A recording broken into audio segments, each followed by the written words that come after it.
బాహుబలి 2 తర్వాత రానా దగ్గుబాటి రేంజ్ అంతర్జాతీయ స్థాయికి చేరుకున్నది. బాహుబలి తర్వాత పలు అంతర్జాతీయ సినిమాల్లో నటించాలని రానాకు ఆఫర్లు వస్తున్నాయనే వార్తలు తెలిసిందే.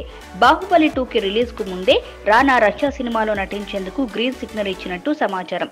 బాహుబలి 2 ప్రమోషన్ సందర్భంగా రానా జాతీయ టెలివిజన్ ఛానల్తో మాట్లాడుతూ హాలీవుడ్తో ఇతర విదేశీ భాషా చిత్రాల్లో నటించాలని ఆఫర్లు వస్తున్నది నిజమే, కానీ ఇంకా ఏమీ నిర్ణయం తీసుకోలేదు. అయితే రష్యా సినిమా నటించేందుకు సిద్ధమవుతున్నాను అని రానా చెప్పారు. రష్యా భాషలో యుద్ధ నేపథ్యం ఉన్న చిత్రంలో ఓ మంచి పాత్ర లభించింది. ఆ పాత్ర బాగుండడంతో అందులో నటించాలని నిర్ణయించుకున్నాను.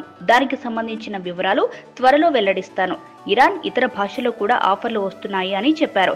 ఇటీవల కాలంలో కృష్ణం వందే జగద్గురం, ఘాజీ లాంటి చిత్రాల్లో రానా అద్భుతమైన నటనను ప్రదర్శించారు. బాహుబలి 2 చిత్రంలో భలాల దేవ పాత్ర రానాకు జాతీయ స్థాయి గుర్తింపు తెచ్చిపెట్టింది. బాహుబలి 2 తర్వాత రానా క్రేజ్ మరింత పెరిగే అవకాశం ఉంది. ఏప్రిల్ 28వ తేదీన బాహుబలి ది కంక్లూజన్ చిత్రం విడుదల కానున్నది.